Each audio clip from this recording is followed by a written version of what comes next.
La filosofía alemana en la época de Hegel. Y los filósofos de la totalidad cósmica, cuyos aspectos son Dios y el mundo. Hemos alcanzado la altura desde la que nos es posible darnos cuenta de la formación de la ciencia filosófica fundamental en la época de Hegel y la participación de los contemporáneos en estos intentos.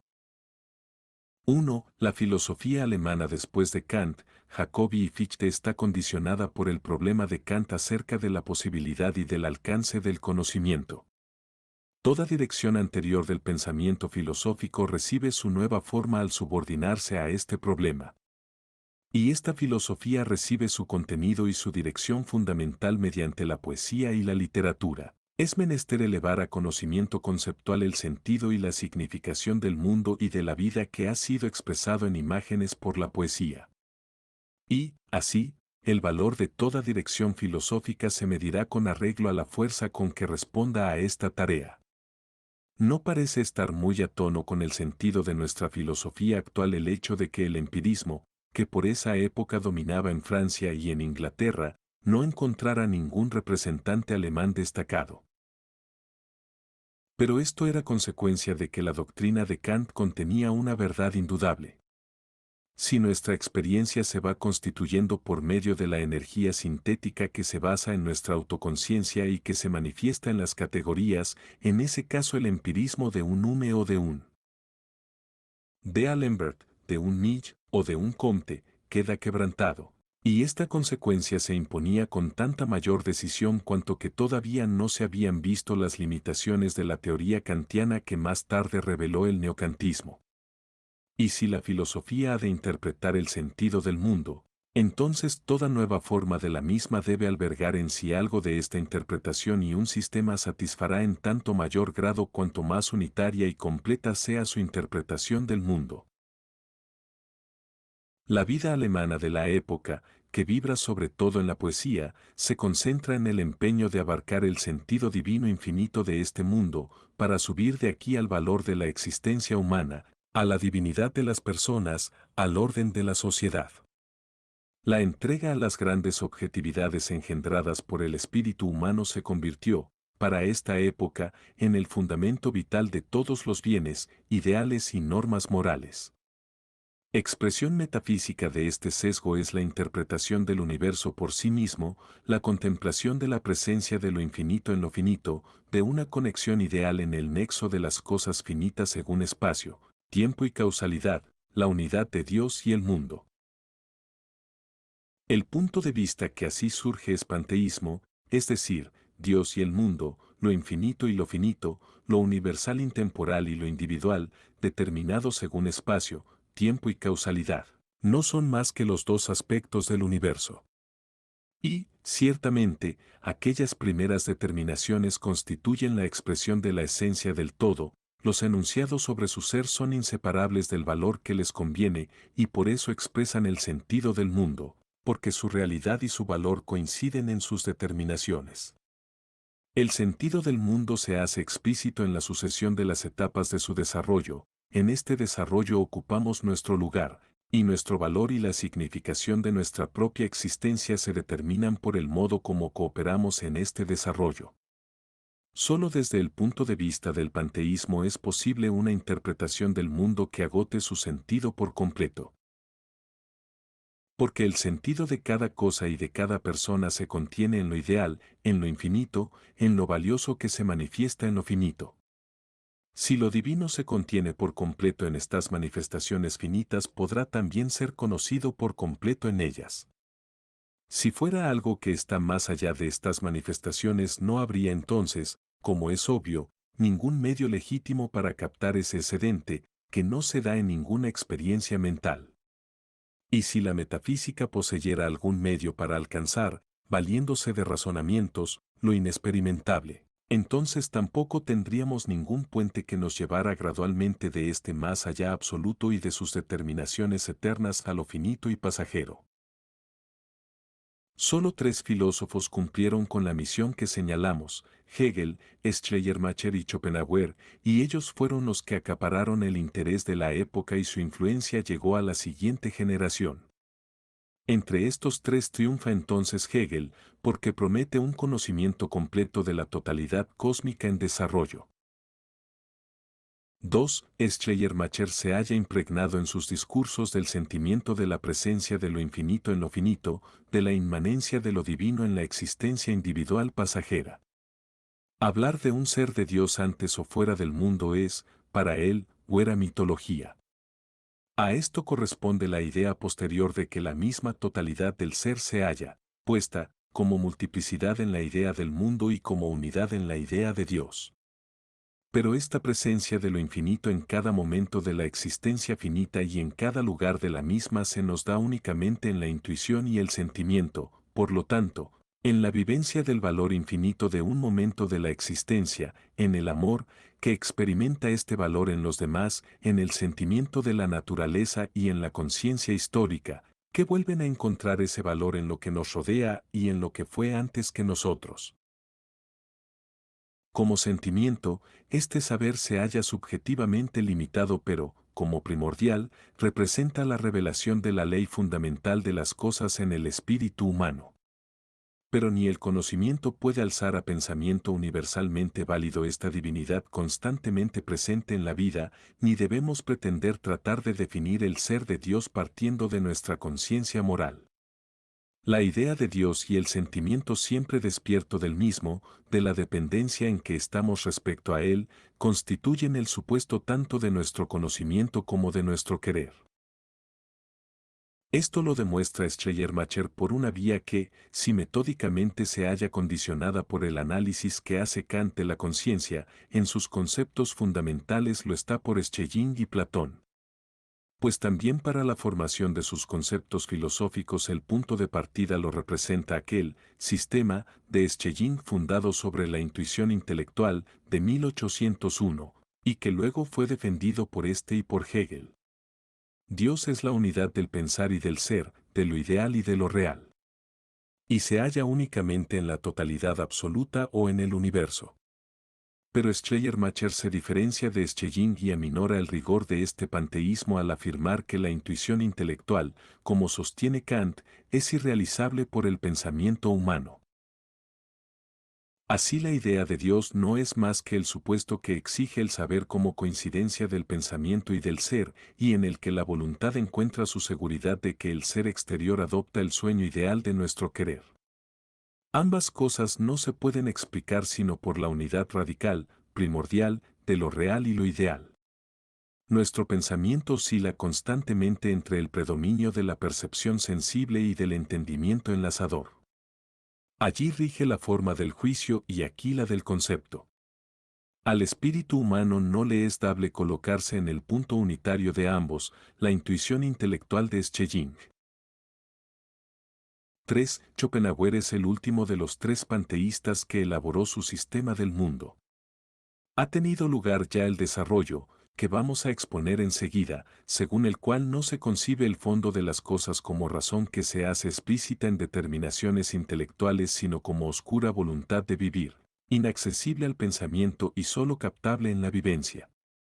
La idea del desarrollo, que ya en Hegel se hallaba doblegada por el retorno del espíritu a su etapa más alta en la religión absoluta, había encontrado todavía un retroceso más definitivo en la historia de la voluntad de vivir de Schelling, que termina con la cancelación de esta voluntad. Estaba ante el alma de Schelling el gran esquema del neoplatonismo que abarca la conexión cósmica en la realización del ímpetu de vida y, al mismo tiempo, su superación mediante esta realización, y prestó a su sistema el contenido de las vivencias y la articulación en la forma poderosa de Plotino, de Scotto Erigena y de Spinoza. Pero aquí encontramos el lugar solitario que corresponde a Schopenhauer en medio de este desarrollo y su suprema grandeza al utilizar exclusivamente estas intuiciones logradas en la vivencia para interpretar el mundo tal como se da, sin tratar de exceder este límite por ninguna clase de mística. Así, la voluntad de vivir, como índole fundamental del mundo, no se halla fuera de él como una fuerza divina, sino que es el mundo mismo, que aparece al entendimiento en las formas de lo finito. Y este mundo aparece, en la serie de las etapas del desarrollo, tal como lo había contemplado una vez Schelling. Por esta razón se traba, en aquello en que ha ejercido una acción extraordinaria, con los otros dos pensadores panteístas, pues realiza una última posibilidad del panteísmo en esta etapa. El horizonte de Schopenhauer es más amplio y más europeo que el de Hegel y Schleiermacher. Desde joven ha acogido a Voltaire y la Ilustración franco-inglesa. Ha aceptado los resultados de Kant, según los cuales el tiempo, el espacio y la causalidad no tienen validez más que para los fenómenos, la materia no es más que el mero fenómeno, mientras que la cosa en sí se halla más allá de estas relaciones que, en su conjunto, constituyen el entendimiento. Pero las raíces de su concepción del mundo se hallan, sobre todo, en las obras de Schelling de 1800 y 1801. Lo mismo que este y que Hegel, ha concebido la fuerza actuante como una e inmanente al mundo. Y, con mayor consecuencia que cualquier otro pensador de la época, ha tratado de realizar la interpretación del mundo por sí mismo. Aquí está su grandeza. Ninguno de esos conceptos de Dios que convierten la perfección en característica del Ser Supremo ejerce poder sobre él. Su profunda mirada recorre el aspecto del mundo para penetrar en su alma. Participa con Hegel, Schelling y el primer Schleiermacher del desprecio romántico por el entendimiento. Para él vale sobre todo la intuición intelectual de Schelling, lo mismo que para este el arte de Goethe, cuyo discípulo era, constituía el tipo de la comprensión del mundo. El mundo es la objetivación de la fuerza natural que actúa con adecuación a un fin, y se objetiva en una serie de etapas que comienza con las fuerzas de la materia inorgánica y se eleva a formaciones cada vez más altas. Añade a esto la inspiración de Fichte y del Schelling posterior, al concebir esta fuerza como voluntad o, mejor dicho, al concebirla por analogía con la voluntad, como la manifestación más conocida de esa fuerza. En la naturaleza inorgánica se oculta el ser de esta voluntad bajo las formas del acontecer mecánico, en el organismo se manifiesta como excitabilidad y en los niveles más altos de la vida animal, en la humanidad, se presenta como motivación, en el cerebro humano se nos ofrece de golpe el mundo como esta objetivación de la voluntad según todas sus formas de espacio, tiempo y causalidad, y el cuerpo del hombre no es más que la voluntad objetivada o manifestada. En todas estas proposiciones nos encontramos en el terreno del idealismo objetivo de Schelling. En la obra de Schelling acerca del idealismo trascendental encontramos que el inconsciente eterno, fundamento de todos los fenómenos, llega a conciencia únicamente mediante la separación en sujeto y objeto, que en la creación artística tiene lugar en el hombre, por don gratuito, una reconciliación pasajera de la dolorosa contradicción de una naturaleza que lo coloca implacablemente en contradicción consigo mismo lo mismo que le arrebata. Graciosamente esta contradicción. Y cuando Schelling avanza hasta determinar este protoser como voluntad y trata de destacar la irracionalidad de esa oscura voluntad inconsciente, vemos como en la evolución que se agita en el pensamiento de Schelling tenemos ya los momentos que permitirán a Schopenhauer concebir el mundo como una objetivación de la voluntad inconsciente, otorgar nada más que un carácter subordinado a la inteligencia consciente que actúa como entendimiento. Derivar la individuación de un acto inteligible de la libertad, subrayar el dolor de la oscura voluntad elevada a conciencia y la liberación de este dolor en la creación y el goce artísticos. El influjo anterior de Voltaire y de la Ilustración francesa en la formación de su pesimismo, de su interpretación descarnada de la realidad y de su culto de la genialidad concurre con las influencias de Fichte y de Schelling. Schopenhauer se diferencia de sus contemporáneos filósofos por el modo como influye sobre él la literatura francesa. El carácter equívoco, inabarcable, del mundo, la vanidad de los cambios políticos, el ciclo constante del acontecer histórico, las grandes ilusiones de la existencia. Estos son los elementos realistas que emergen de la vivencia misma.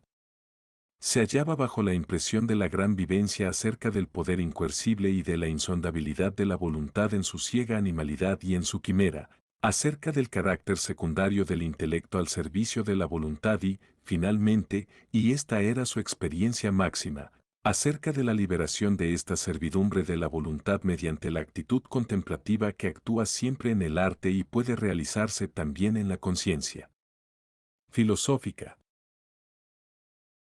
Este es el Schopenhauer cuya filosofía ha influido en ese largo y yermo periodo que va de la muerte de Hegel al comienzo de nuestra gran época política, en los espíritus más profundos, como Hebel y Ricardo Wagner, y mediante la cual el idealismo objetivo alemán ha cobrado, otra vez después de Hegel, un influjo europeo.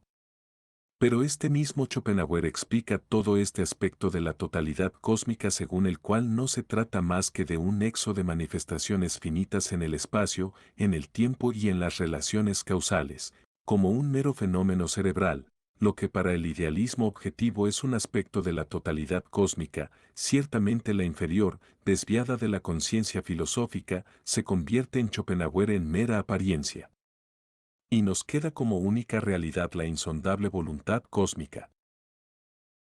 Más tarde veremos cómo Schopenhauer ha derivado esta doctrina de Kant, cuán sorprendentemente ha mezclado el idealismo crítico de este con su concepción cósmica de tipo más bien idealista objetivo y las contradicciones que de esto se derivaron.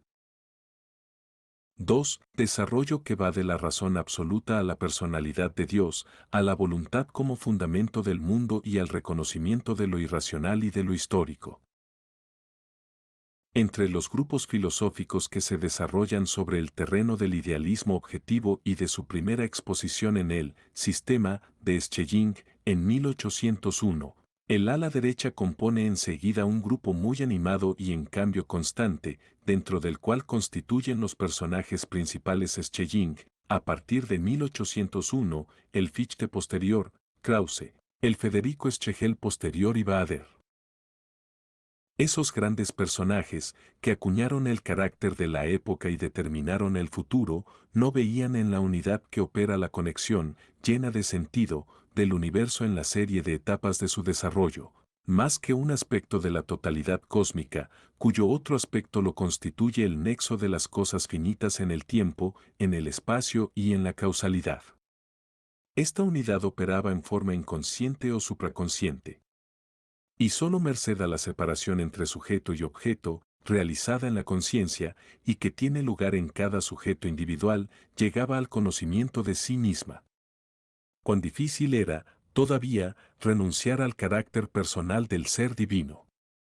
Todas las fuerzas morales y religiosas de la época se opusieron a esta última consecuencia del idealismo objetivo que exigía el punto de vista crítico. El movimiento que surge así bajo la influencia de la conciencia cristiana y que se impone como tarea la reconciliación de la misma con la nueva metafísica se desenvuelve en dos direcciones o posibilidades. O bien no se percibe la imposibilidad de deducir la personalidad de Dios con los medios de la ciencia racional y, en tal caso, el sistema racional establece puentes, en definitiva endebles, que lleven, más allá de sí mismo, a esa otra realidad, imágenes como esa del organismo del mundo, que estaría regido por un espíritu personal, sustituyen a los conceptos. El sistema de Krause es el tipo de una semejante dirección. O bien ocurre que el pensamiento hondo, para dar satisfacción a las ideas fundamentales del cristianismo, pasa de la determinación del fundamento del mundo como razón a su determinación como voluntad. Capta la contradicción entre la libertad y la conexión racional, y es empujado así a la gran concepción de una visión filosófica del mundo que, como la de Hegel, arrastra los conceptos delimitados en el río inquieto y continuo del desarrollo. O coloca el punto de partida para la nueva ciencia fundamental en la actitud volitiva del afán y de la potencia, mientras que para la concepción del mundo pasa del pensar racional a la historicidad de lo absoluto. 1. Schelling fue el primero que intentó elaborar bajo la influencia de las ideas religiosas el sistema que él mismo estableció en 1801. En medio de todas las intrigas provocadas por su desmedido afán de poderío y que habían amargado su alianza con Carolina Schlegel, aparece en Jena, entre los años 1802 y 1803, su Bruno. Y sus lecciones acerca del método de los estudios académicos. Obras de la máxima importancia para el desarrollo posterior de la filosofía. Pues, como vivía en el centro de la gran fermentación romántica y en estrechas relaciones personales con sus representantes más caracterizados, ha ido impregnando cada vez más su sistema con las ideas románticas acerca de la religión y de la historia. En la primera de estas obras ha tratado de convertir la exposición de la filosofía en una obra de arte. Entusiasmado, proclama una vez más la intuición intelectual como órgano de la filosofía, en oposición a las categorías finitas del entendimiento, y explica el universo como una obra de arte en la serie gradual de sus potencias.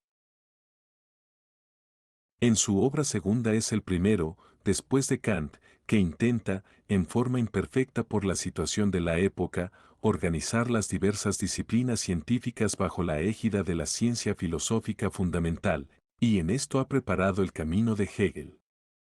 Pero al mismo tiempo comienza con estas dos obras la transformación de su sistema bajo la influencia de Platón y de Giordano Bruno, que renacen ahora. Vamos a reconocer en el ser de aquel uno, que en todo lo contrapuesto no es ni una cosa ni la otra, el Padre eterno e invisible de todas las cosas que, al no salir jamás el mismo de su eternidad, comprende lo infinito y lo finito en uno y el mismo acto de conocimiento divino. Y, ciertamente, lo infinito del Espíritu, que constituye la unidad de todas las cosas, es Dios. Lo finito es, por su propia voluntad, un Dios que padece y está sometido a las condiciones del tiempo. Las potencias, como formas eternas de la manifestación de Dios, se caracterizan ahora como ideas en el sentido de un Platón neoplatonizado. Pero tan pronto como en el sistema de Schelling lo divino empieza a adoptar la naturaleza de un yo y comienza así a separarse del mundo, surge de nuevo el insoluble problema de cómo de este yo divino puede surgir el mundo y qué es lo que podría dar ocasión a este ser eterno y beatífico para dejar que el mundo se desprenda de él. Y al tratar de resolver este problema volverán a aparecer los viejos conceptos quiméricos. Esta cuestión del origen del mundo en Dios conduce a la crisis en el desarrollo de este teísmo especulativo. En este punto actúa Schenmayer con su obra acerca de la filosofía en su tránsito a la no filosofía. 1803. La finalidad de este libro consiste en asegurar un lugar a la fe, más allá de la filosofía. La conexión racional del mundo y su fundamento en la razón primigenia constituyen la conexión racional y el conocimiento filosófico. Por el contrario, no es posible derivar, acudiendo a los métodos racionales de la filosofía, la existencia independiente de las cosas finitas distintas de la divinidad. Así, pues, en este punto termina el poder de los métodos filosóficos y comienza el reinado de la fe religiosa. El teísmo topa aquí con un elemento irracional, que es el que le quiebra la conexión intelectual. Pero todavía con mayor hondura se nos descubre esta irracionalidad del mundo en otro lugar.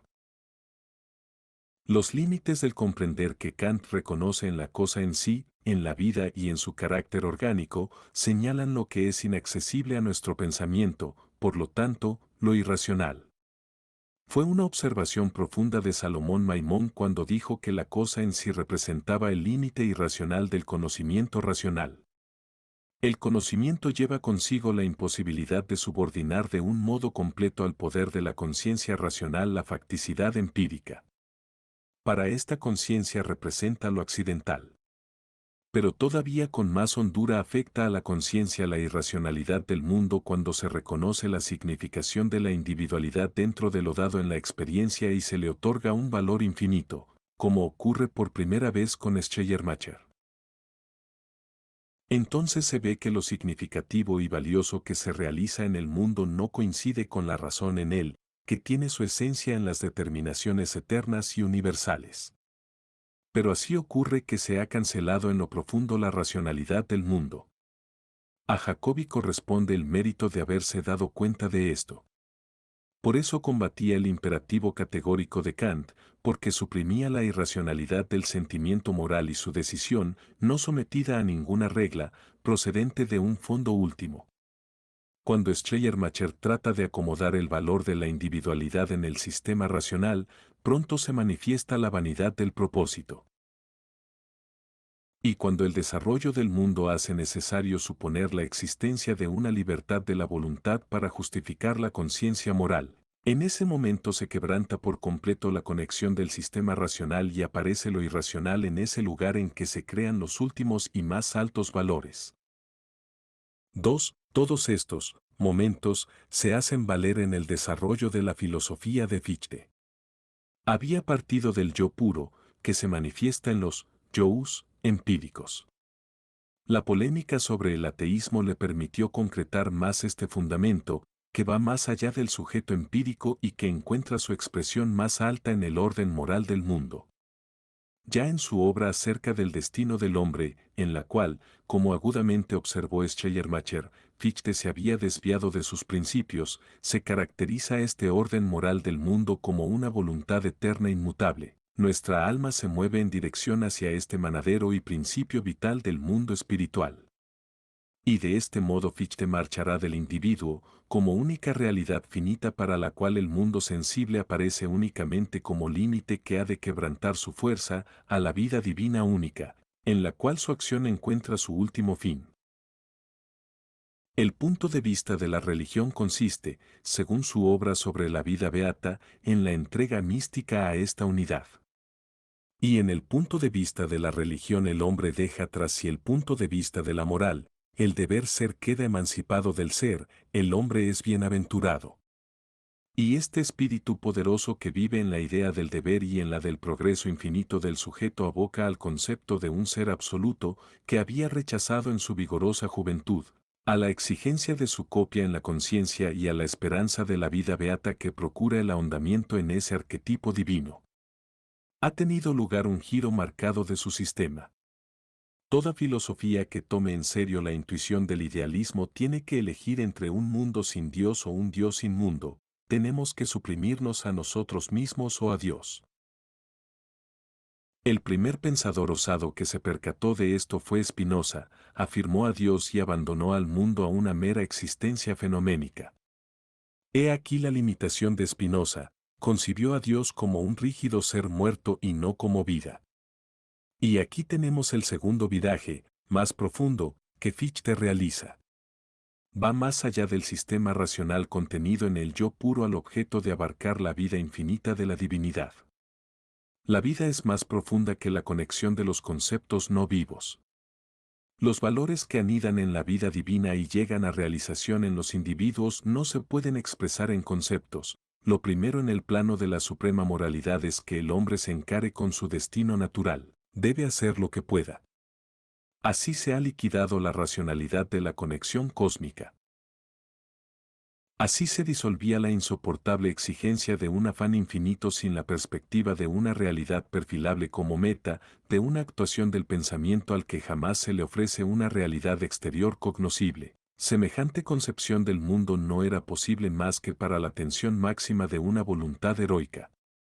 El representante más poderoso del idealismo de la libertad se ve obligado, por el carácter metafísico, religioso, artístico, de la época, tan irresistible, a orientarse hacia el idealismo objetivo. El misticismo que anidaba en su concepción primera de la vida logra con esto la victoria.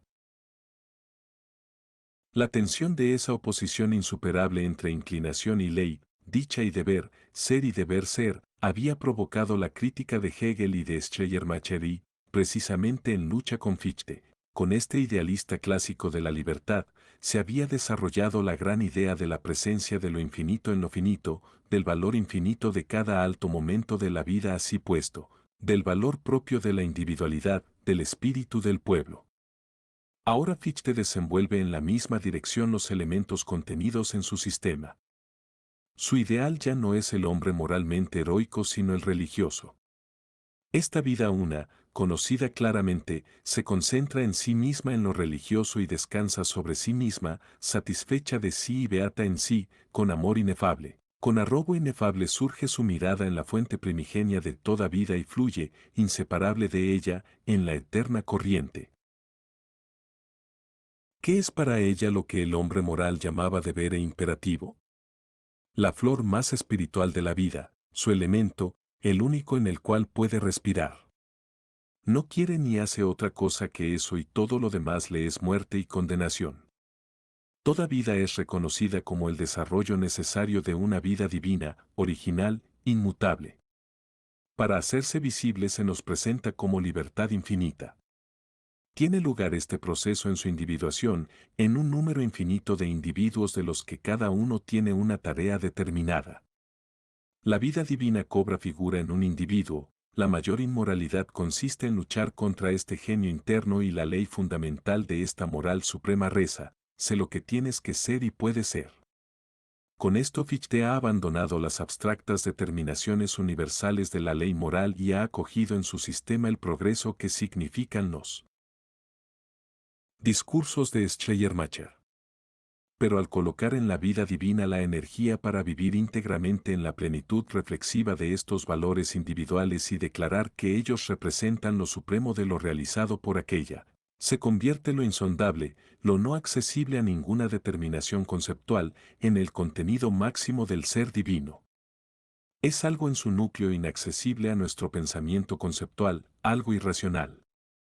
No le fue posible a Fichte poner de acuerdo esta consecuencia de las verdades profundas a que llegó con otras determinaciones de su sistema posterior.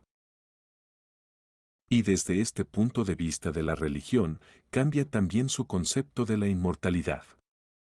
En este punto, asimismo, se halla bajo la influencia de Schleiermacher. El hombre religioso tiene y posee en cada momento la vida eterna con toda su beatitud, de modo directo y enterizo. Y aquello que tiene en plena presencia y siente no necesita razonarlo.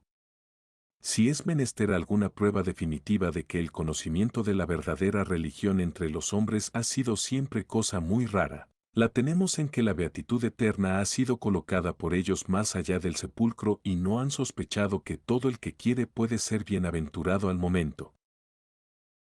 Pero se distingue de Schleiermacher al afirmar que aquellos que han engendrado en sí la voluntad moral y se han convertido de este modo en instrumentos de la finalidad del mundo no pueden perecer. Como han aceptado aquello que la vida divina quiere con ellos y han destruido toda voluntad propia particular, se convierten en miembros necesarios del todo divino. Mientras que aquellos que no han desarrollado en sí algo eternamente valioso, caen en brazos de la muerte porque no tienen ningún ser propio. El punto último y más profundo por el cual Fichte se distinguirá del idealismo objetivo de Hegel y de Schleiermacher es ese poder propio de la persona para realizar aquello a que está destinada por la vida divina. Este es el momento supremo que quebranta lo mismo la conexión conceptual que el orden de valores en la totalidad cósmica.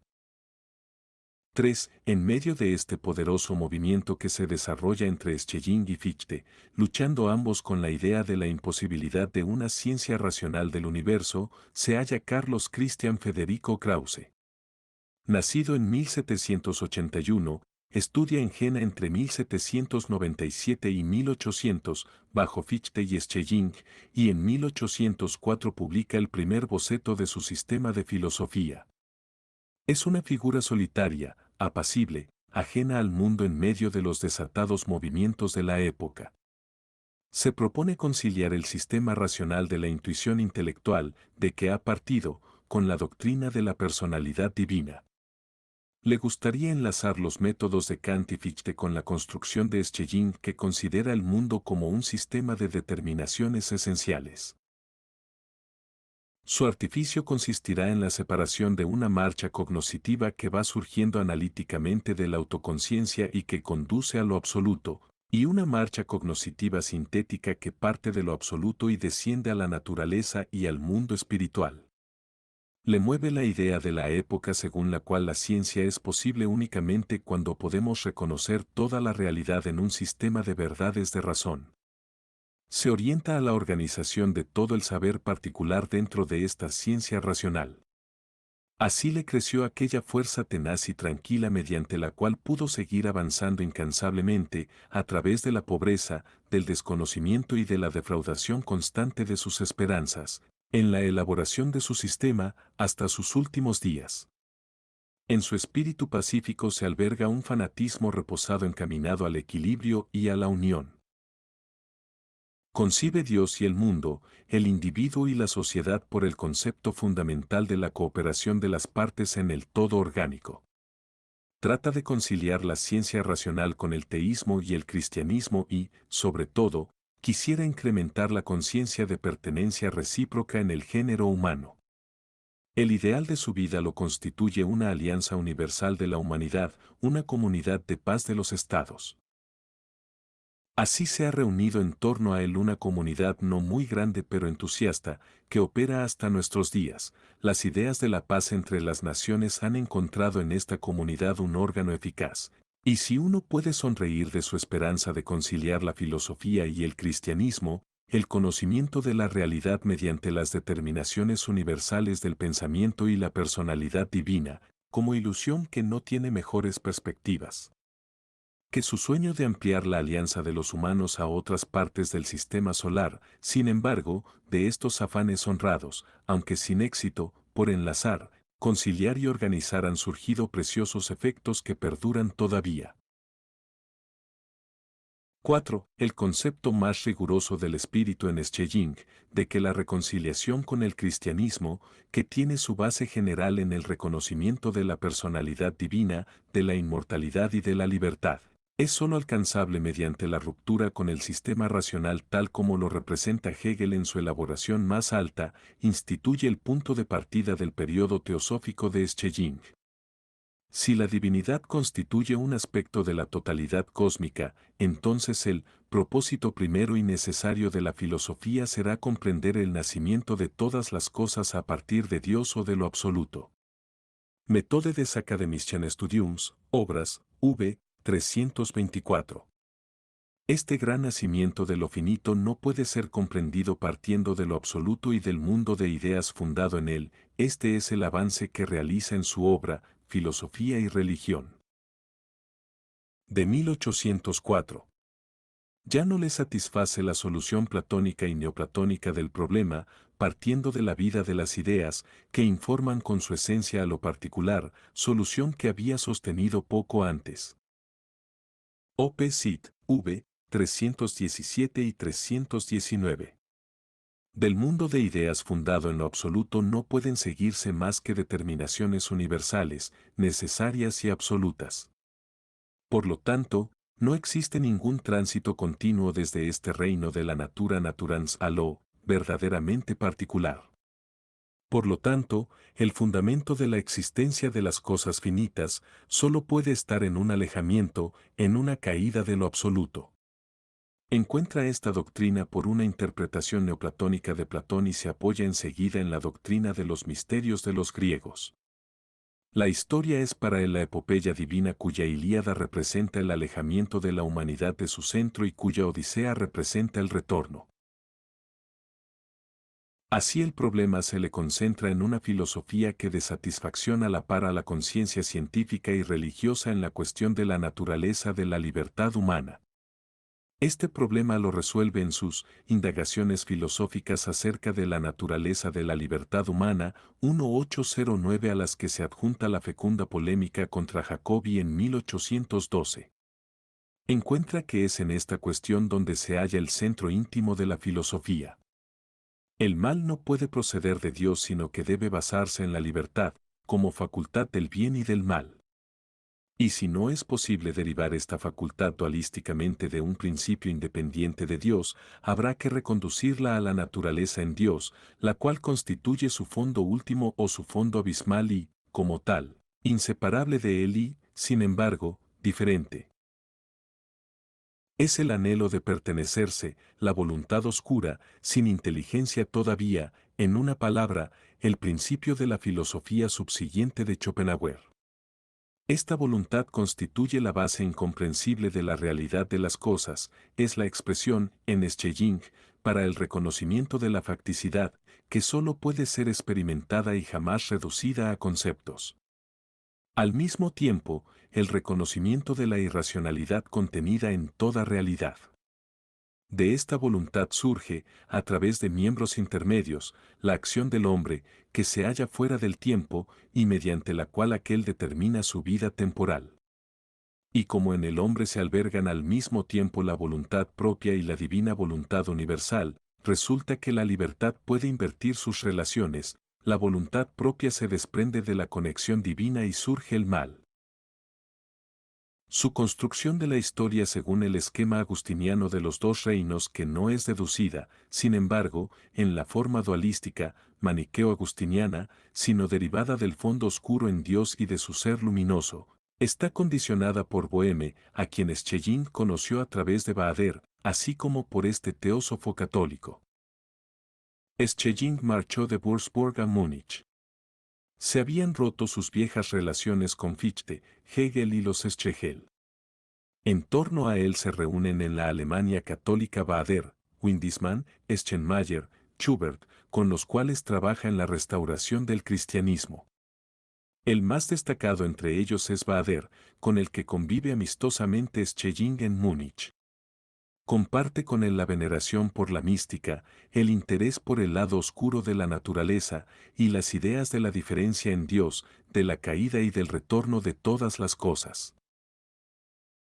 Sustraído al claro aire de la ciencia sin prejuicios, sumiéndose cada vez más en la justificación de los misterios cristianos, enlazándolos con todos los misterios de la historia de las religiones, considerados de manera poco crítica, para constituir una historia evolutiva de Dios como autorrevelación y manteniéndose, sin embargo, firme en la ciencia racional de su juventud y en las ideas fundamentales de su doctrina del desarrollo, que ya se alejan del tiempo que corre, enfrentado, por lo tanto, con un público adverso y luchando con un problema insoluble, este poderoso y noble espíritu no pudo resolverse a publicar su nuevo sistema.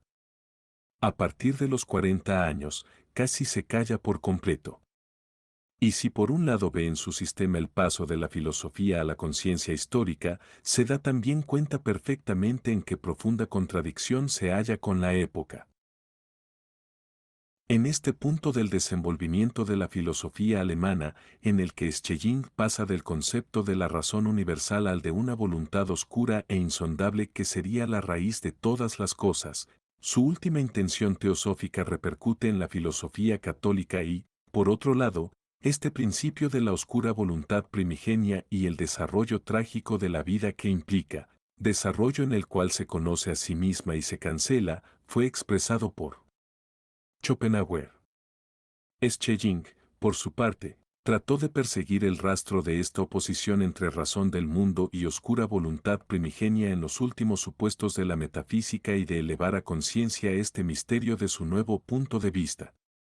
Era el camino de la autognosis, mediante la cual la ciencia racional absoluta, tal como se había desarrollado desde Fichte hasta Hegel, tomaba conciencia de sus supuestos y de sus límites. Frente a esta conciencia de la razón, representaba el nacimiento de los supuestos del pensamiento histórico pero, al mismo tiempo, una posición religiosa de la conciencia, como se comprende que Schelling, con frecuencia, titubeara y callara, hasta que, finalmente, cuando se da cuenta en Berlín de la total contradicción con el espíritu de la época, se cierra en un mutismo absoluto. Resuena cada vez con mayor intensidad un eco hamletiano en virtud del carácter absolutamente insoluble del problema que se había planteado. En el año 1811 comienza Schelling su gran obra acerca de las épocas del mundo. Funda el reconocimiento del proceso de la historia en el tiempo en el hecho de que lo absoluto es también histórico. ¿Y cuánto se parece la fundamentación de esta doctrina a las grandes verdades encontradas por Hegel? Una actualidad verdadera es sólo posible si el pasado se mantiene presente en ella como algo superado. La historia así fundada encuentra su condición primera en la contradicción en el protoser. Este es el manadero de toda vida, fuego inagotable que ésta tendrá que atravesar, su rueda motriz. De ahí se sigue el sufrimiento, la angustia de la vida y el trabajo en el mundo histórico. Y describe, como lo hará más tarde Schopenhauer, la voluntad de vivir, el círculo sin salida de la vida, en alternativas de tensión y relajación, la búsqueda constante de eternidad, que no se aplaca sino en la voluntad que no quiere ya más nada y es, por lo tanto, pura libertad y eternización de la vida. La serie de las etapas en el desarrollo del mundo surge de la libre decisión de Dios para revelar por épocas su yo supremo. La decisión para esta revelación es libre, la sucesión de las etapas necesaria. Eschelin no terminó las épocas del mundo y retiró lo impreso, que no le satisfacía. La tarea era tan honda y las esperanzas del público tan tensas que no podía satisfacerle lo que escribía. Desde Múnich marchó a fines del otoño de 1820 hacia Erlangen. Su oyente y discípulo Platen, tan estimado por Schelling, describe la expectación provocada por la primera lección de Erlangen, después de 14 años de silencio, y la extraordinaria impresión producida.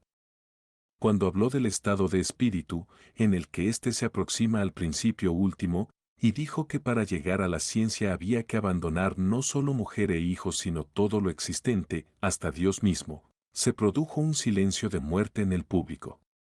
La nueva visión histórica de Schelling influyó en su colega el jurista Puchta como también en Federico Julio Stahl, filósofo del derecho de la escuela de Schelling. Cuando en 1816 la Universidad Bávara de Landshut fue trasladada a Múnich, fue llamado por el romántico rey Luis, inspirado de generosas ideas y con dotes artísticas. Se presenta como el caudillo de la nueva concepción histórica y cristiana del mundo, junto a él, espíritus afines, Baader, Tierch, Oken, Schubert, Goerres, Thiebaud. También Stahl se habilitó como profesor en 1827, en Múnich. Puchta se halla entre sus oyentes y en una poesía celebra a Schelling como el héroe que, por última vez, hace una demostración de sus fuerzas en la palestra para adueñarse de la época perezosa y entusiasmar a todos los corazones frescos. En estas lecciones tenemos la última forma del sistema de Schelling y ejerce, sin salir a la prensa, una influencia poderosa en la orientación de la época hacia la conciencia histórica, hacia la historia comparada de las religiones, hacia el ahondamiento de la gnosis cristiana, hacia la constitución de la ciencia histórica del derecho y del Estado, donde Schelling confluye con Savigny. 5. En estas lecciones Schelling se enfrenta también con su amigo de juventud Hegel, cuyas grandes obras sistemáticas habían aparecido entre tanto. La última relación epistolar de los dos amigos de juventud la tenemos en la respuesta de Schelling al envío de la fenomenología. En un encuentro pasajero en Karlsbad, 1829, Hegel se siente bien, como es natural en un triunfador, mientras que Schelling, desentonado, elude la conversación científica. Cuando Cassen, después de la muerte de Hegel, celebra en el prólogo de una obra suya a Schelling y Hegel como maestros suyos, considerando al primero como el fundador del sistema y a Hegel como el continuador, Schelling añadió a la traducción de este prólogo otro suyo, en el que trató de poner en su punto la relación entre él y Hegel. Su principio propio, la sucesión de las etapas de interiorización en el desarrollo que va de la naturaleza al espíritu descansaba, según su explicación de ahora, en la concepción viva de la realidad. Alguien llegado más tarde y al que la naturaleza parecía haber predestinado para un nuevo wolfianismo en nuestra época, ha eliminado, como instintivamente, esto empírico al colocar en lugar de lo vivo, lo real, a lo que la filosofía anterior había vinculado la propiedad de pasar a su contrario, el objeto, y de retornar luego a sí mismo, el concepto lógico, al que, mediante la ficción más rara o mediante la hipóstasis, le atribuyó un similar automovimiento necesario. Esto último era cosa suya, invención graciosamente admirada, como es justo, por cabezas pobres. Así el concepto lógico se convierte en el sujeto del desarrollo y el movimiento mismo es designado por Hegel como dialéctica. Este automovimiento lógico del concepto, ¿y qué concepto? Se mantuvo, como era de prever, tanto tiempo como el sistema se movió dentro de lo meramente lógico, pero tan pronto como tuvo que marcar el difícil paso a la realidad se rompió por completo el hilo del movimiento dialéctico. Se hizo, pues, necesaria para Hegel una segunda hipótesis, la idea tiene que interrumpir el aburrimiento de su mero ser lógico y decidirse a convertirse en naturaleza. La primera ficción del automovimiento lógico llevaba consigo la segunda de un paso lógico de ella a la realidad. Lo empírico antes rechazado, tiene que ser introducido por la puerta trasera de la idea que se hace otro o que es infiel a sí misma. Y este episodio en la historia de la filosofía moderna nos muestra otra vez que es absolutamente imposible llegar con lo puramente racional a la realidad. Esta lucha contra la ciencia racional de Hegel, tal como la lleva a cabo Schelling en este documento y en sus lecciones, descansa en la convicción de que el fundamento de la filosofía desarrollado por él y por Hegel es justo. El universo es racional, y mediante la razón pensante se puede conocer la sucesión necesaria de la gradación de sus formas, pero la razón no constituye más que un aspecto de ese universo, visto desde el otro aspecto, es una facticidad inaccesible al pensamiento, solo accesible a la experiencia, y entre todas las formas de experiencia la más alta es la historia de las religiones, cuyo fundamento más profundo lo constituye la historicidad de Dios mismo. De este modo creía llevar a cabo la conciliación de la filosofía moderna con la religiosidad cristiana. Esta sería su misión. Al concebirla así no podía negarse a ocupar la cátedra de Hegel en Berlín después de la muerte de éste. La elevación al trono de un rey cristiano romántico fue lo que le abrió otra vez las puertas de la universidad, sirviendo de mediador el investigador cristiano de la religión Bunsen, que había leído los apuntes de clase de Schelling y encontrado en ellos un fuerte estímulo para sus estudios de historia de la religión. Federico Guillermo IV esperaba de él la destrucción de la simiente de dragones del panteísmo hegeliano. El mismo Schelling estaba convencido de que en Berlín había de cumplirse el destino de la filosofía alemana. En su lección inaugural del 15 de noviembre de 1841 declaró que hacía 40 años había plantado una nueva hoja en la historia de la filosofía, hoja que ahora había que volver. No quiere decir esto que haya que colocar en el lugar de la filosofía de su juventud otra nueva, sino únicamente que hay que añadirle una ciencia considerada hasta ahora como imposible. El final fue también esta vez soledad y silencio. Murió en Bad Ragaz, el 20 de agosto de 1854, y los fragmentos de su sistema último han aparecido entre las obras póstumas.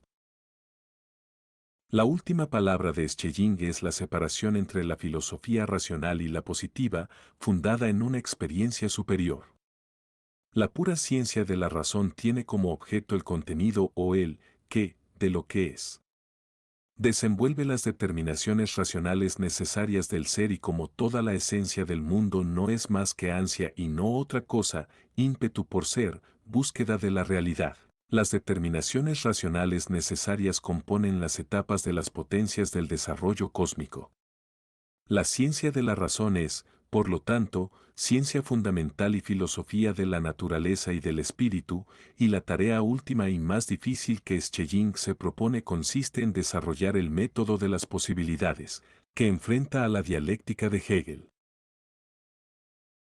La ciencia dentro de la cual nos movemos no conoce ninguna otra ley sino que se cumpla toda posibilidad y que ninguna sea oprimida. La filosofía racional encuentra su verdad en la necesidad inmanente de su progreso, es tan independiente de la existencia que, como decíamos antes, sería verdadera aunque nada existiera. Cuando lo que realmente se presenta en la experiencia concuerda con sus construcciones es para ella motivo de regocijo, algo que ella nos muestra pero que nada le demuestra. Desarrolla las verdades eternas y, lo mismo que en la lógica de Hegel, su objeto lo constituyen las esencias de las cosas. La contingencia se refiere siempre a la existencia de las cosas, es contingente la planta que existe en este o en ese lugar, en este o en ese momento, necesaria y eterna es, por el contrario, la esencia de la planta que no puede ser de otra manera sino solo así o de ningún modo. De aquí resulta el método de esta filosofía racional, distingue todas las posibilidades y las hace cognoscibles mientras intelectualmente las hace surgir de la potencialidad y devenir reales en el pensamiento. Expresamente dice que este método requiere en su aplicación por nosotros de la ayuda de la experiencia. Über die Kelledere Warreiten, 1850, obras, 2, sec. I. 575 ISS. Se trata, como vemos, de su intuición intelectual en una nueva forma. Era la réplica del método dialéctico de Hegel, que abarca también naturaleza y espíritu. Pero el sujeto del proceso cósmico, que este método perfila según sus momentos necesarios, no es el concepto sino la voluntad de realidad, el ímpetu por la vida. Y por eso subraya con más fuerza que Hegel todavía el sufrimiento y la tragedia de la existencia. Por esto su método no parte del ser, como la lógica de Hegel, sino, apoyándose en un concepto misterioso de Aristóteles, del ansia de realización. Un espectáculo muy ilustrativo para los críticos de la metafísica es como Schelling deambula por los sistemas metafísicos y examina su contenido racional para acabar, finalmente, reduciendo la metafísica, a lo que me parece con una visión genial, a los conceptos más inaprensibles, tales como esencialidad, poder ser, posibilidades, potencias, en una palabra, al reino de la madre. A esta filosofía racional mediante la cual Schelling pretende pensar hasta lo último el sistema racional, opone la filosofía positiva. La primera conoce el qué, mientras que esta el qué de las cosas o su realidad. No existe ningún tránsito desde la región de las verdades eternas, que abarca lo posible, hasta la realidad, no existe ninguna secuencia que nos lleve desde el desarrollo de las posibilidades a ninguna realidad. Por esto la filosofía, como ciencia de la razón, tal como fue elaborada por él y por Hegel, necesita ser completada, y este complemento lo encontramos en la ciencia de nuestras experiencias superiores acerca de las cosas humanas y divinas. Y aquí está su giro peculiar, que pretende constituir una ciencia histórica de la experiencia, cuyo objeto sería la conexión metafísica del universo. Semejante ciencia le es posible porque el fondo último de las cosas se ha manifestado en las formas de la conciencia religiosa. En estas encontramos la revelación de sus diversos aspectos. Desde este punto de vista la mitología comparada y la ciencia comparada de las religiones podrían descubrirnos toda la intimidad, toda la apasionada vida sentimental que late en el profundo espíritu poético de Schelling y tropezamos, lo mismo que en Hegel a partir de la fenomenología, con esa infinita interiorización que ha recibido la historia merced al idealismo objetivo. Dos verdades importantes son el resultado permanente de este desarrollo, que trató de mantener de la filosofía de Schelling y Hegel de la primera gran época el principio de la manifestación de lo absoluto en el mundo y, no obstante, pretendió salvar los momentos religiosos de la personalidad de Dios, de la libertad y de la inmortalidad. Pero se vio que era imposible conciliar el idealismo objetivo con estas doctrinas propias del idealismo de la libertad, que se basa en fundamentos totalmente diferentes. Y la misma teoría de la manifestación de lo divino en el mundo, al ser reducida a las condiciones últimas de la posibilidad de tal manifestación, llevaba a conceptos como el ansia de realidad, la voluntad de vivir, la potencia, conceptos que están fundados en la vivencia pero que son inaprehensibles para el entendimiento.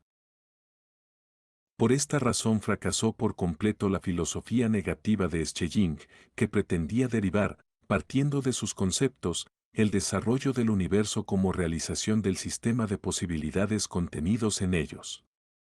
Representa el último y profundo trabajo del viejo Schelling, tras el cual murió, infecundo en aquello que perseguía pero enormemente instructivo por el conocimiento que revelaba de que la metafísica, como ciencia de la razón que trata de reducir el carácter del mundo a unos últimos supuestos conceptuales, es algo que conduce a algo impensable. Free, la reacción de la filosofía de la experiencia pensante. Jacobi, Kant y Fichte distinguen, por un lado, el mundo de los fenómenos, el cual es desconocido científicamente como un orden de los mismos según leyes y, por otro, la condición de este mundo de fenómenos, condición que es independiente del yo. Trazaron una línea rigurosa que separaba la ciencia de los fenómenos de aquella relación interior nuestra con lo que, independientemente de nuestro yo, se halla tras aquellos. Kant lo había definido como cosa en sí, y el acceso a esta región sustraída a la ciencia se hallaba en la conciencia moral y en la aplicación del concepto de finalidad a la conexión en la cual se halla esa conciencia con el fundamento último de las cosas.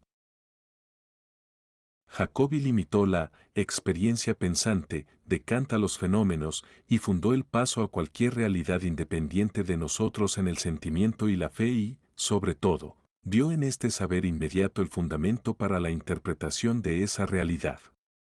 Fichte encerró en sí mismas a la conciencia y a las determinaciones racionales contenidas en ella, y no admitió ningún conocimiento de una realidad que residiría más allá de los fenómenos que aparecen en la conciencia, fuera del impulso, que procede de fuera, que pone en marcha la maquinaria del yo y del orden cósmico reclamado por la ley moral, a partir de cuyo concepto podemos comprender la naturaleza como un sistema de medios para la realización de los fines morales.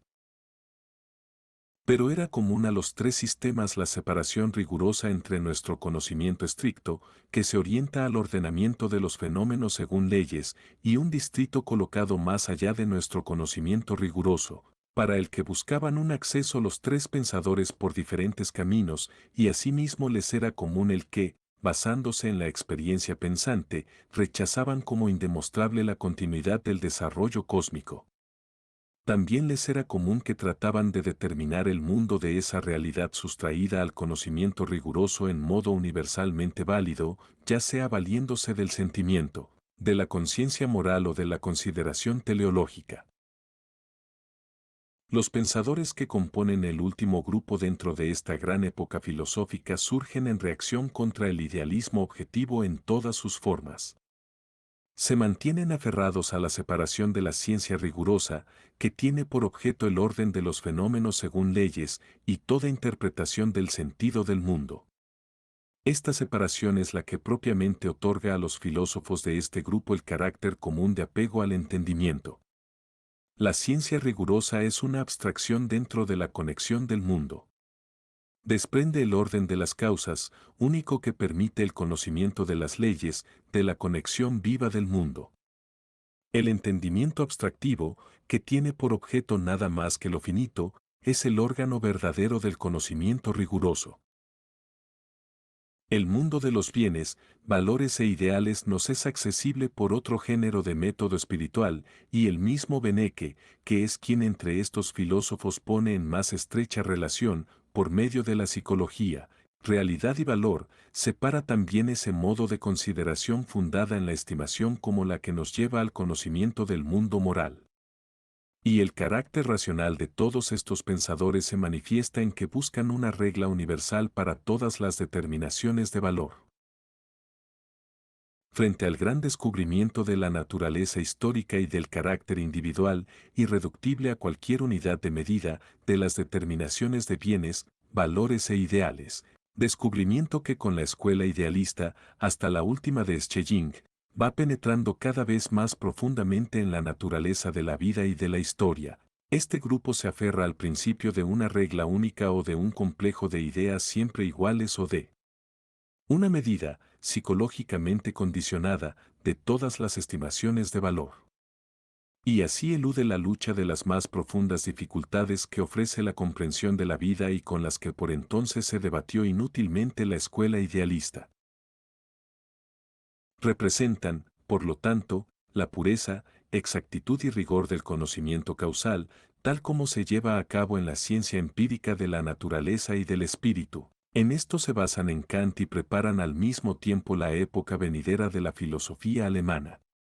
Realizaron las diferentes posibilidades para desarrollar semejante punto de vista sobre la base de los conocimientos de la filosofía trascendental. Rechazaron, naturalmente, el empirismo. Fries y su escuela intentaron reformar el punto de vista kantiano de la crítica de la razón para ponerlo a salvo de los ataques y trataron de sustituir el acceso al mundo de la fe y de los valores por medio de postulados, acceso que no parecía admisible, mediante la teoría del sentimiento de Jacobi. Herbart intentó llegar, a través del orden objetivo según leyes, contenido en los fenómenos del yo, de la cosa y del cambio, y mediante la resolución de las contradicciones implicadas por ese orden, a un orden metafísico más allá de los fenómenos y que explicaría a estos.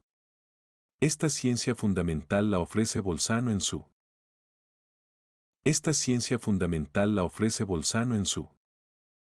Teoría de la ciencia, de 1837. Su meta consiste en establecer verdades objetivas que posean validez con independencia de la conciencia en la cual aparecen. El concepto de tales verdades depende de la distinción de la forma del pensar del contenido en ella. Así surge la tarea de mostrar la conexión en este contenido. Estos puntos de vista se hallan entrelazados por la meta que el conocimiento empírico encuentra en el orden de los fenómenos según leyes, orden que está limitado a las relaciones causales entre ellos. O, finalmente, en la pugna de supuestos tan contradictorios, la filosofía se decide a someter a una nueva crítica todos los supuestos hechos por la lógica y la crítica de la razón kantianas, para construir una ciencia fundamental que estaría más allá de los partidos en pugna, que es el punto de vista de Bolzano. En cada uno de estos puntos de vista encontramos el germen de un desarrollo fecundo, destacar precisamente este germen basta como objeto pertinente de este trabajo. O, finalmente, en la pugna de supuestos tan contradictorios, la filosofía se decide a someter a una nueva crítica todos los supuestos hechos por la lógica y la crítica de la razón kantianas, para construir una ciencia fundamental que estaría más allá de los partidos en pugna, que es el punto de vista de Bolzano. En cada uno de estos puntos de vista encontramos el germen de un desarrollo fecundo, destacar precisamente este germen basta como objeto pertinente de este trabajo. La fundamentación de la crítica de la razón por Kant admitía una doble interpretación. Los conceptos y principios apodícticos de la ciencia natural y matemática no podían establecerse mediante la experiencia, pues, en ese caso, ésta serviría para establecer lo que la hace posible y la legitima. Por eso Reinhold y Fichte trataron de derivar los conceptos y juicios apodícticos, independientemente de la experiencia, de un principio superior. A esto observa Fries que es imposible derivar la multiplicidad de las verdades apodícticas de un principio colocado en el yo o la conciencia. Por lo tanto, las verdades apodícticas en que descansa la ciencia tenían que ser derivadas por medio de la experiencia interna, en cuya región se mueve la filosofía trascendental. En esta dirección había señalado ya Voltaire en su apodíctica. 1799, al objeto de establecer algo real imprescindible al saber y a lo que se refiere el pensamiento. La percepción interna del querer, de la contradicción que en él se da entre la fuerza y la resistencia, funda el saber acerca de la realidad del propio yo y de las cosas independientes de él. Calificó este sistema de virtualismo absoluto y en este método de penetrar en la naturaleza de las cosas partiendo de la vivencia de la voluntad se le emparenta su oyente Schopenhauer. Fries avanzó hasta fundar el carácter apodíctico de los conceptos y principios del entendimiento en la percepción interna. De esta suerte el psicologismo penetró en el núcleo de la crítica kantiana de la razón. Jacobo Federico Fries había partido de los estudios matemáticos y científicos y, lo mismo que Kant, impartió lecciones de estas materias durante cierto tiempo. Pero en la escuela de la Comunidad de los Hermanos se impregnó, lo mismo que más tarde Schleiermacher, del sentimiento vivido de un mundo superior y también lo mismo que aquel, encontró en Jacobi al primer filósofo que lo tenía en cuenta. Nacido en 1773, vivió en Jena, como estudiante y como profesor, hasta 1806, el desarrollo de la filosofía de la identidad y precisamente en su estudio de la ciencia matemática encontró el terreno más firme para su oposición a esta filosofía. Su destino lo convirtió también exteriormente en competidor de Hegel, lo mismo en Jena que en otras universidades y hasta personalmente se produjo la animadversión más fuerte entre los dos antípodas. Y así como se mantiene firme en el punto de vista kantiano frente al idealismo objetivo que avanza, y lo combate en todas sus etapas a partir de 1803, cree, por otra parte, Haber encontrado en la doctrina de Jacobi acerca del saber inmediato la base para reafirmar la crítica kantiana de la razón y ahondar en la doctrina de los ideales. Desarrolló la idea sobre la cual descansa la posición de Fries en la historia del pensamiento filosófico. Representa un fenómeno paralelo al de la filosofía escocesa, que tiene su origen en Thomas Reid, cuya obra fundamental apareció ya en 1764 y decidió los derroteros de Jacobi, del cual a su vez dependió Fries. Así penetra éste en una amplia trama de teorías cuyos efectos se extienden hasta el presente. Su idea fundamental es la siguiente: Hume pretende demostrar que es imposible un conocimiento por el mero entendimiento, un conocimiento de la conexión causal de los fenómenos, porque nosotros añadimos a los fenómenos esta legalidad causal y, ciertamente, a base del mecanismo de la asociación. Kant tiene razón frente a Hume al afirmar la existencia de conocimientos necesarios y universales y colocar entre estos el supuesto metafísico fundamental de la interacción de las sustancias. Pero Kant no ha conseguido la demostración de la naturaleza de estos conocimientos. Esa demostración es imposible. Todas las afirmaciones filosóficas fundamentales hacen valer su validez en los juicios humanos primeramente por un sentimiento de verdad, al cual ningún hombre sin prejuicios puede sustraerse en la vida. 7.